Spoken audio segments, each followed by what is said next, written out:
अच्छा बाबूजी, आप लोगों के बीच में हम गायक कलाकार बच्चा लाल बागी एंड पार्टी सब भैया बाबू लोगन के गोड़ छू के गोल लागता नहीं। आप लोगन के बीच में एक ठे बिरहा प्रस्तुत बा। हमरे दीपक बाबू के देख रेख में बिरहा का शीर्षक 20 औरत से एक लड़का का पैदाइश। कवि जी का नई खोज है बाबू। हमके आशा ना पूर्ण विश्वास बा कि जैसे हर बिरहा के लोग प्यार दुलार देला वैसे ए बिरहा के प्यार दुलार देव का कृपा करी है। 4 लाइन भूमिका से संकेत बा मास्टर साहब।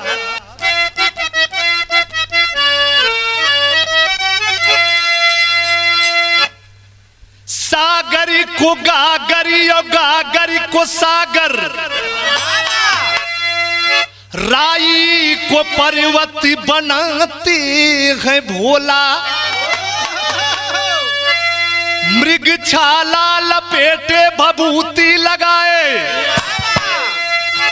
मस्त रहते सदा छान भांगी का गोला। देवों में देवो महादेव कहाते, अरे वरदान देव में सबसे है आला, वरदान दे के विपिन के मझारी, खेला दिखाए गजब डमरू वाला।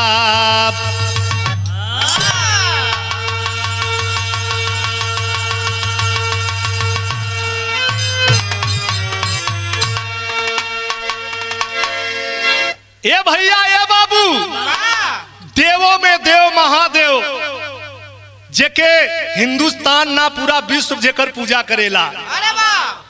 कवन खेला देखौलन? अब यही तो लोग सुनले होखबा कि एक मेहरारू 20 गो लड़का पैदा कैलस, लेकिन हमरे कवि जी का नया खोज बा 20 गो मेहरारू मिलके एगो लड़का पैदा कैलस। उ लड़का का नाम का रहल आप लोगन के ही लड़का का नाम हम लास्ट में बताई। उ लड़का रहल के मास्टर यहाँ कव्वाली का टुकड़ा लगल बा।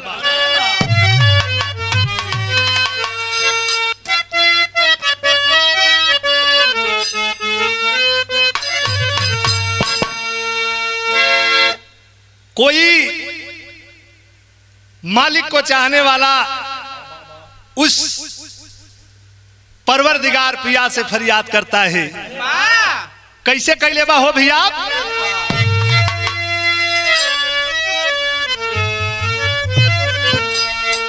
अरे पिया, अरे पिया जिसको चाहे सुहागन वही है, पिया जिस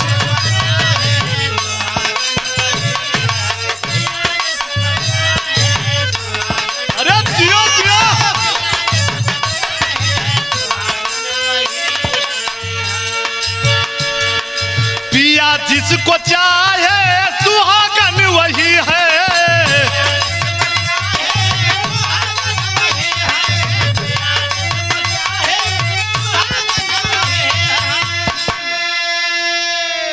और पिया जिसको चाहे अरे सुहागन वही है, अरे जले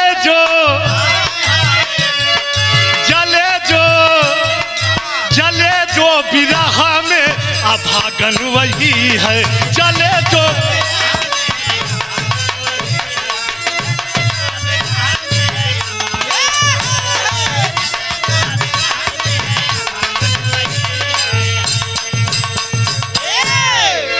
पिया जिसको चाहे सुहागन वही है, और जले जो बिरह में अभागन वही है।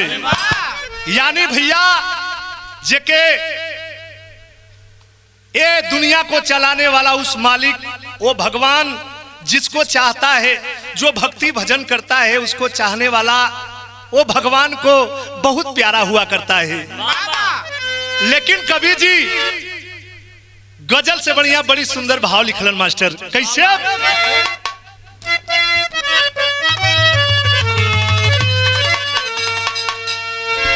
अरे जब जिसने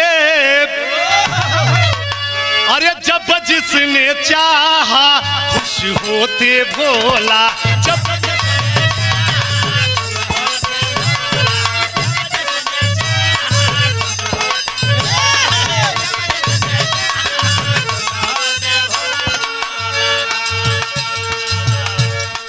जब जिसने चाहा खुश होते भोला।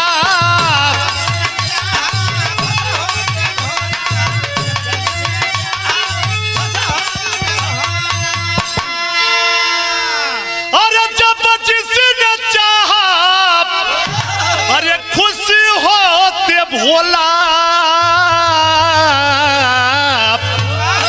अरे वरदान वरदान वरदान का खोलते घट है झोला। वरदान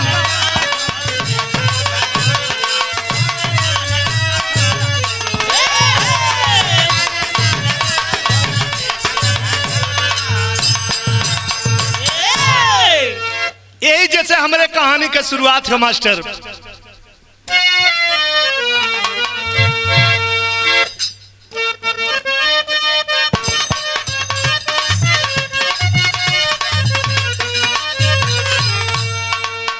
ला रे ला रे ला रे ला रे ला रे ला ला रे ला रे ला रे ला रे ला रे ला। रंभ नामक दैती कर रहा मनमानी बा। रंभ नामक दैती कर रहा मनमानी बा। अलकापुरी में सजल जेकर राजधानी बाप।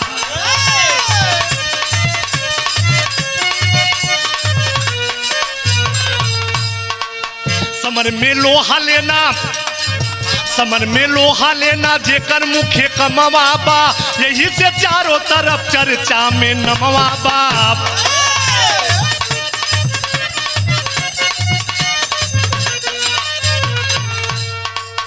बीस को पारी पारा दुल्हन को बनाया है। 20 को पारी पारा दुल्हन को बनाया है। बना के ठाठ से वो महल में बिठाया है।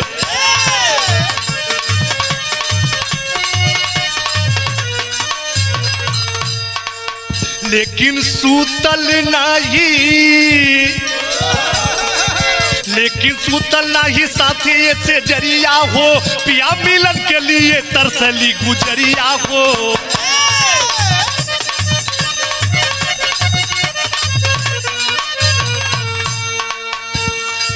इनके बादल जब पिरताई वाला डंका हो। इनके बादल जब पिरताई वाला डंका हो। समर में लोहा लेने चला रंभ पंका हो।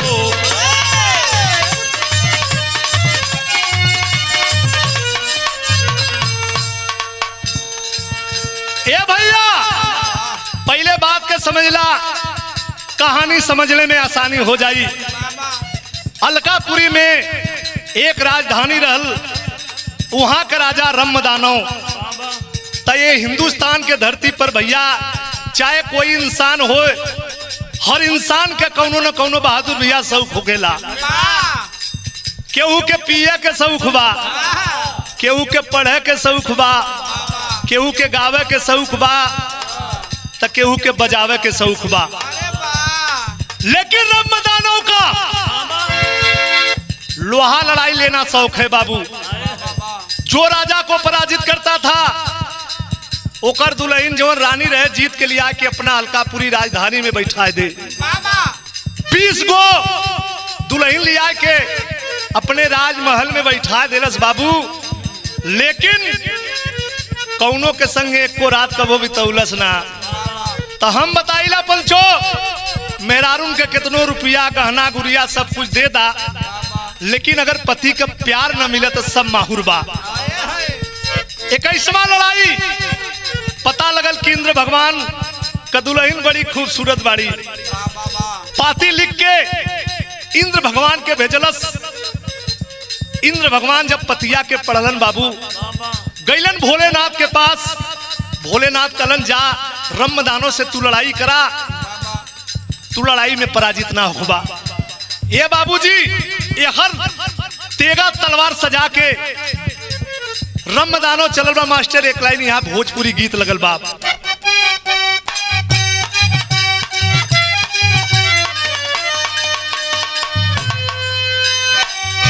देखा मुन्ना भैया ई कौनो दुल्हन रहल जौने अपन परेशानी बतावत रहिल। गौना भयल दुल्हन गइल बिया, सखी पूछलस का ये सखी दुल्हा कैसन मिलन का करलन। तब उ दुल्हन कलस ये सखी उ कुछ करेला ना खाली चाटेला। का चाटेला बाबू बतौले बिया।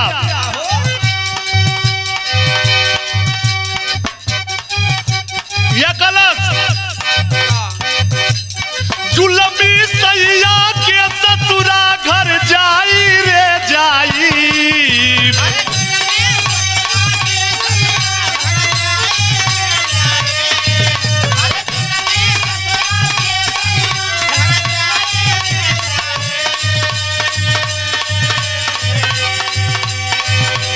जुलमी सैया के ससुरा घर जाई रे जाई।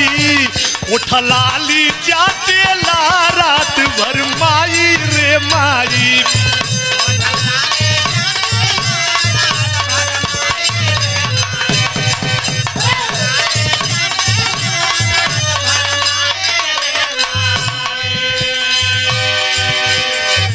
ये भैया ऐसा गीत रहा आप लोगन के मनोरंजन बदे, लेकिन रमदानो लड़ाई के मैदान में चलल हो। कैसे चलल हो सूरज भैया। इंद्र से जाके करने लगा लड़ाई ये भाई।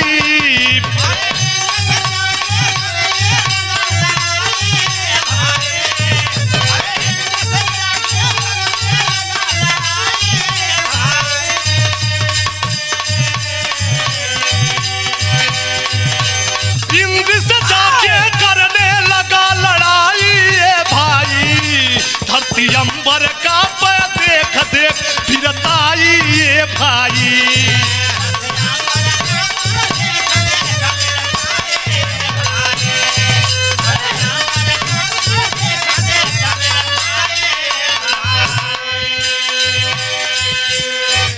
तेगा सजा लेता है। रण के मैदान में रमदानो आ गया, इंद्र भगवान भी सामने हुवन। तब का भइल लड़ते लड़ते रंभ को सुनिए, लड़ते लड़ते रंभ को सुनिए। पीतल बरस दुई चार हो, टटा समर में रहा अकेला मानत ना ये हार हो।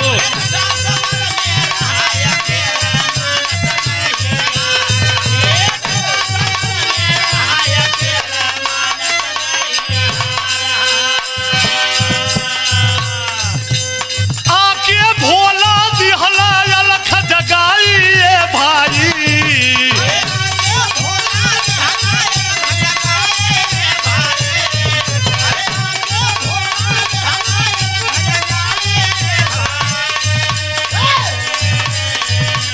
आके भोला दिहला अलख जगाई ये भाई। धरती अंबर का पर देख देख फिरताई ये भाई।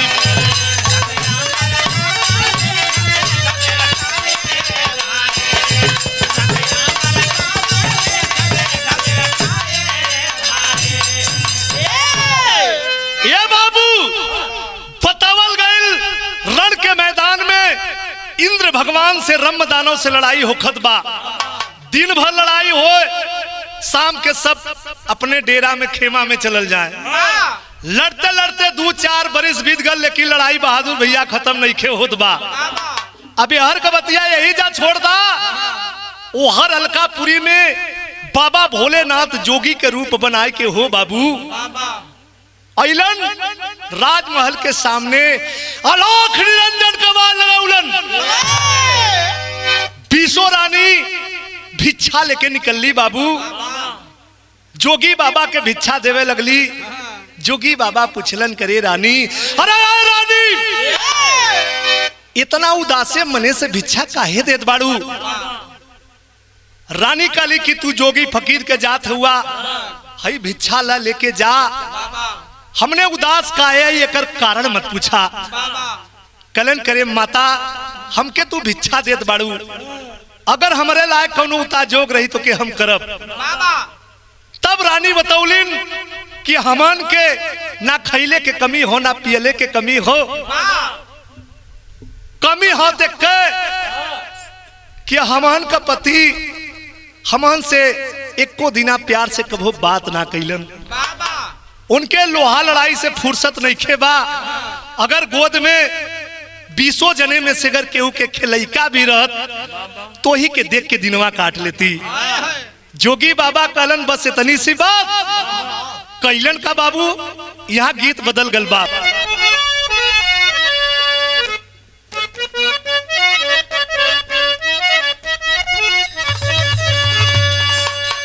अरे ये राजा जी, अरे पिया परदेस गईल तार लागल चोटिया में।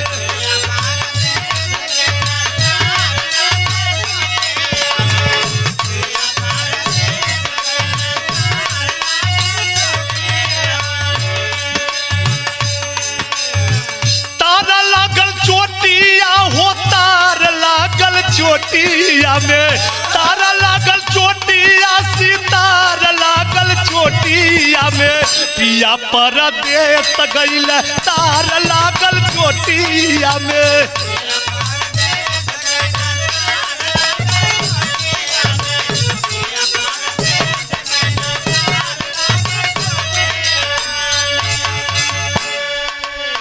ए बाबू इता गीत रहे, लेकिन बाबा भोलेनाथ जोगी के रूप में हुवन। कैलन का भाव लिखल गल कैसे बाबू?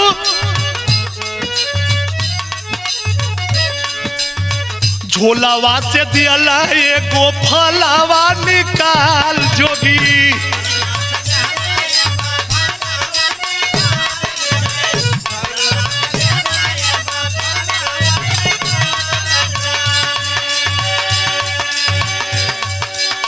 झोलावा से दियला एगो फलावा निकाल जोगी।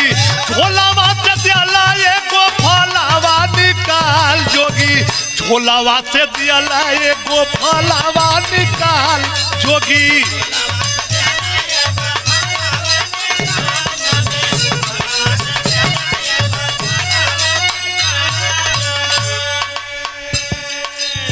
ए भैया वही झोला में हाथ डालन, एगो फल निकलन।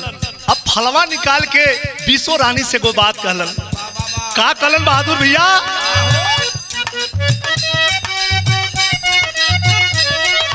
वाह,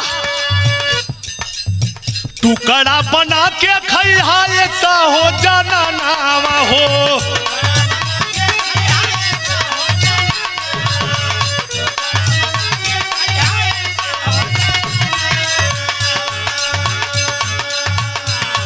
अरे 9 माह पूरा भइले रनिया।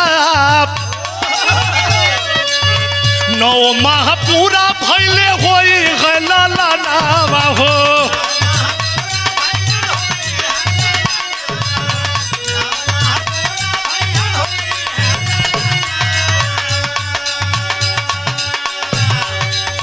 कैली विदाई होके गईला खुशहाल जोगी।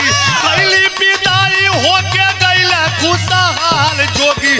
झोलावा से दियला एगो फलावा निकाल जोगी।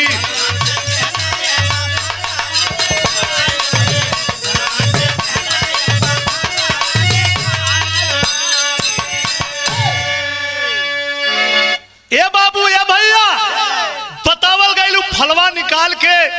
जोगी बाबा कहलन कि 20 जने में से एक जने ये फल के एक जने खाला।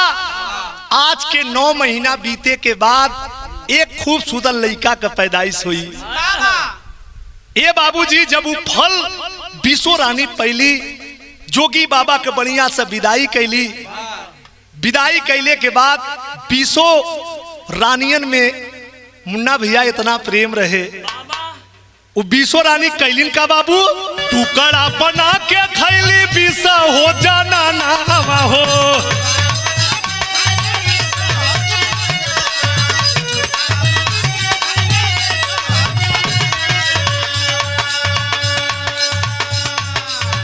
अरे धीरे धीरे बीते लागल ये पंचो, धीरे धीरे बीती गायल कुचाई महीना हो।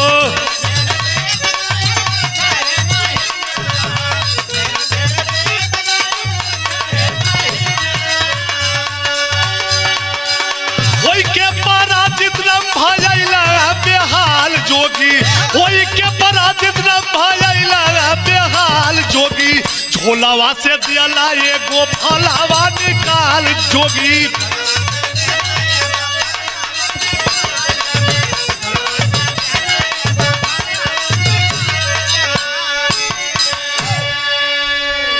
ए पंचो बतावल गईल बीसो रानियन में इतना प्रेम रहल, वो फल के 20 टुकड़ा में विभाजित कर देली।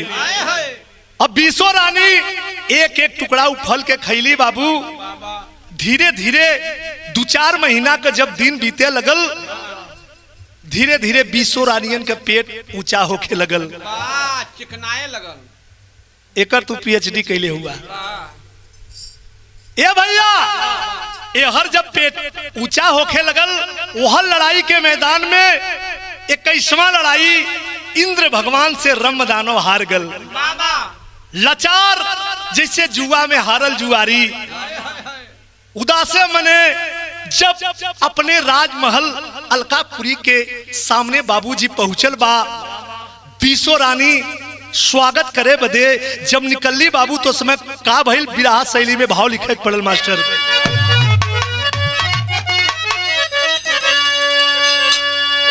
तारे मोरे राम अरे नयनमा जब हो नारी पे पड़ल, अरे नयनमा जब हो नारी,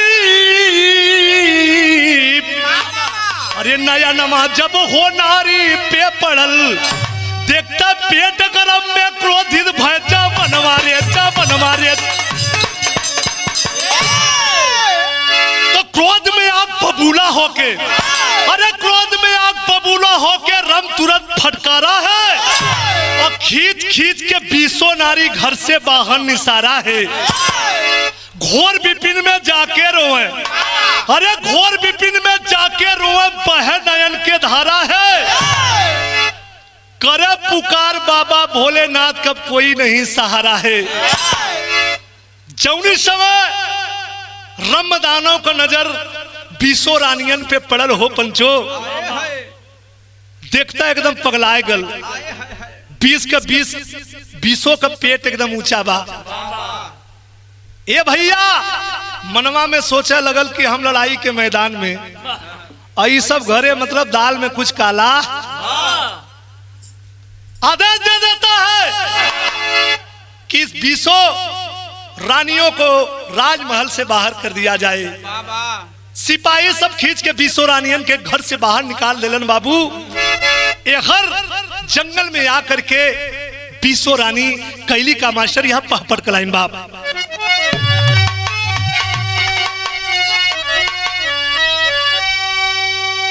तरे बीसों नारी जाके करने लगी रुदनमा भारी संकट में, अरे बीसों नारी करने लगी रुदनमा भारी संकट में, रहल मुसीबत भारी तौने छनवा भारी संकट में।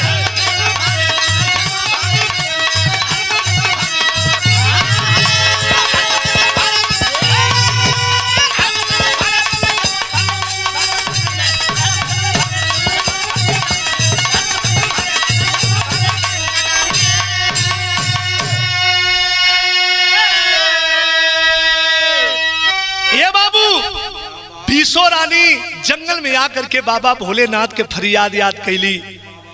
भोलेनाथ जब प्रकट भइलन तब का भइल भैया, हथवा के जोड़ी बोली बीसो जननमा हो, अरे गर्भवा से मुक्ति दिला दा बाला मोरी कहनवा हो, अरे विपत हमारे सर पे भारी वही छनवा हो, रहल मुसीबत भारी तौने छनवा वही तनवा हो। ये बाबू बतावल गइल बीसो रानी बाबा भोलेनाथ के फरियाद कैली। बीसो रानी के पुकार सुन के बाबा भोलेनाथ अइलन, प्रकट भइलन। प्रकट भइले के बाद कहलन कि काहे याद कैलू। बीसो रानी रो रो के अपन विपद बतौली। हे प्रभु, एगो जोगी बाबा आइल रहलन, एगो फल देख के हमन के मुसीबत में डाल दिलन। यही गर्भ के कारण हमार पति हमन के घरे से अपने राजमहल से बाहर निकाल देले बा। यही गर्भ से मुक्ति दिला दा। देवों के देव महादेव तब का कैलन बाबू, आल्हा का लाइन बाप।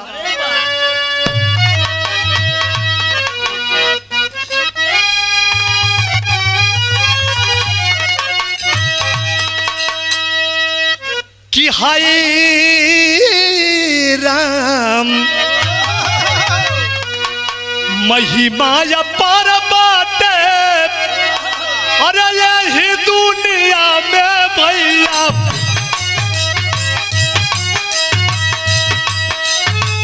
देहल भोलेनाथ तब खेलवई के राजा।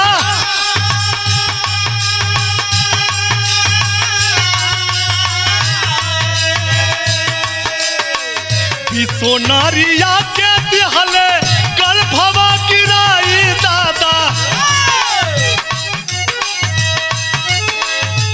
घोड़ावा थमा के तब गइला सारा का।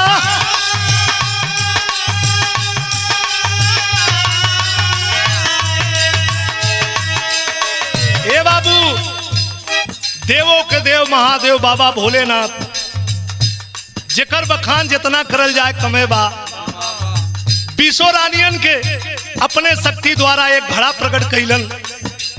वो घड़ा में बीसो रानियन का गर्भवा गिरा दिलन। हो बाबू, वो घड़वा थमा के बाबा भोलेनाथ अदृश्य हो गइलन। जब अदृश्य भइलन तो बीसो नारी कैलिन का बाबू, बीसो नारी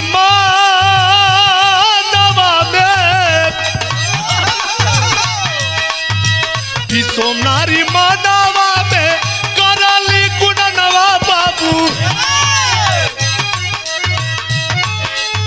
सुख नहीं मिली हड्डी करवई के लाग।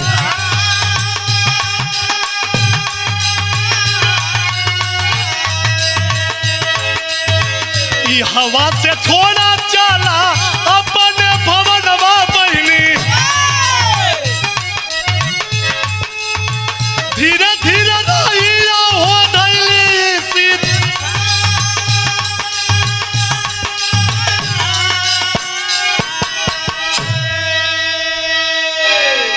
ए बाबू, बतावल गइल भोलेनाथ तो अदृश्य हो गए, लेकिन वो बीसो नारी मन में लगलिन सोचे ये हड्डी के गरे लगौले कोनो जरूरत नहीं खेबा। ए बाबूजी, वही जाऊ घड़ा छोड़ के बीसो रानी आईली अलकापुरी राजधानी में अपने पति रमदानो से सारी बात बतौली। सारी बात बतौली रमदानो फिर वापस बीसो रानियों को अपने राजमहल में रख लिया। लेकिन बाबूजी हर कबतिया यही जा छोड़ा। वो घड़ीला से जौन जंगलवा में घड़ीला बा, वो घड़ीला से हमरे बिरहा के आखिरी निचोड़ भयल के बाबू खड़ी के लाइन बाप।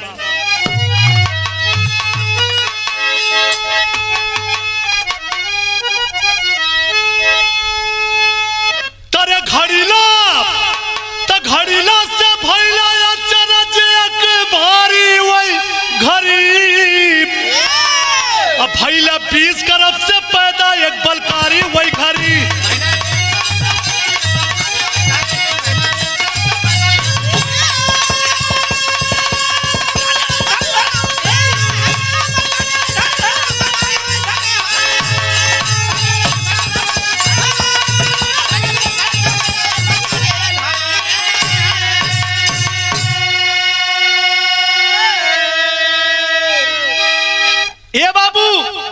वो घड़ीला से बहुत बड़ा एक अचरज भल।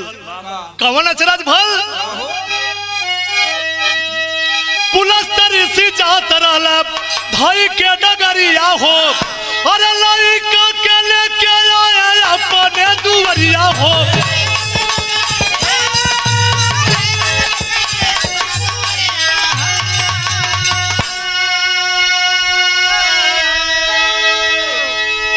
ए बाबू घड़ीला बीच में रखल और रात के जब 12-1 बजल बा, बाबा भोलेनाथ तो घड़ा के पास में एक बार फिर प्रकट भइलन। आई अपने काची अंगुरी से वही घड़ा में एक बूंद अमृत गिरा देलन बाबू। घड़ीला फटल, उमन से एक खूबसूरत लड़का का पैदाइश भल। फिर बाबा भोलेनाथ वहां दृश्य हो गए। भोरारी का टाइम बा, वही समय वही रस्तवा से पुलस्त ऋषि जात रहलन। लड़का का रोले एक आवाज जब पुलस्त ऋषि के कनमा में गए बाबू, जाकर के पास में लड़का के देखलन, अपने दिव्य शक्ति द्वारा सारी बात को समझ गए बाबू। और वो लड़का के लेके अपने कुटिया में अलन। जब कुटिया में अलन तो कर नाम का रखलन भैया,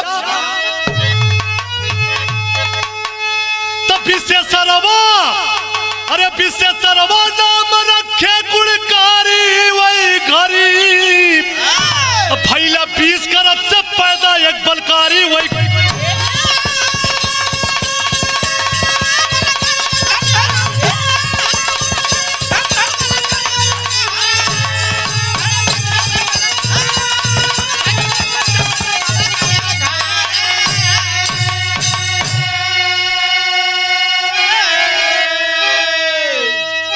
ए भैया ओ लड़का का नाम रखलन जेके सारा दुनिया संसार जानेला, विशेषरवा मुनि। विशेषरवा मुनि रहल के रावण का बाबू, रावण का बाप जी। ऐसे बतावल गई लो 20 औरतों के गर्भ से पैदा था एक लड़का जिसका नाम पुलस्त ऋषि बड़े सोच समझ के रखलन विशेषर मुनि। तो भैया यह बिरहा है। आजकल तमाम आप लोग बिरहा सुनत हुआ, प्यारे वाला तो ज्यादा सुनल जाता, वीडियो आवता देखत भी हुआ भैया। लेकिन बच्चा लाल बागी का एक थे भैया, भले कुछो भी गाई, आप लोग खुदे समझदार हुआ। लेकिन हम भैया कब्बो फुहर पातर हमारे मुख से कबो आप लोगों के सुने के न मिली। ई बिरहा हो, और ये बिरहा आप लोगों के बबली बिरहा म्यूजिक पे आप लोगों के सुने के मिली। अरे आप लोगों से बिना निवेदन रही भैया कि बिरहा के लाइक कमेंट शेयर जरूर करके चैनल के भैया आगे बढ़ी हैं। और आप लोग कमेंट करलन तो कलाकार चाहे छोट हो चाहे बड़ हो, सबके भैया एक एनर्जी एक ऊर्जा मिले ले। अंत में हमारे गुरु घाने के परिचय बाप,